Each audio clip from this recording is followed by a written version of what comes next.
సుమారు 1908 సంవత్సరంలో ఎంతటి వరద వచ్చిందో కృష్ణానదికి, అంతటి వరద ఈ సంవత్సరం ఈ 2-3 రోజుల్లో రావడం జరిగింది.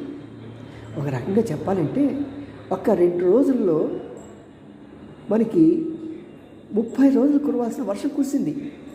అంటే 2 రోజుల్లో కేవలం 26 సెంటీమీటర్లు. మనం ఇదివరకు వర్షం కురిసినప్పుడు మిల్లీమీటర్లో చెప్పుకునే వాళ్ళం, కానీ ఇప్పుడు సెంటీమీటర్లో చెప్పుకోవాల్సిన అగత్యం వచ్చింది. మరి ఇదంతా కూడా క్లౌడ్ బర్స్టింగ్, నానో సమస్యలు వాటి వలన వస్తున్నాయి. కాబట్టి ఇంత ఘోరంగా వర్షం రావటం మూలంగానే మరి విజయవాడలో ఇంత విపరీతమైన వరదలు మనం చవిచూస్తున్నాం. దీనికి తోడు మరి గత ప్రభుత్వాల నిర్లక్ష్య వైఖరి, కాలువలో పురుకులు తీసివేయడానికి ఒప్పుకోక దాన్ని చేయించక, అంతేకాకుండా నాలాలను ఆక్రమించిన ఏమి మాట్లాడుకోవటం వలన ఈ సమస్య ఉత్పన్నమైంది.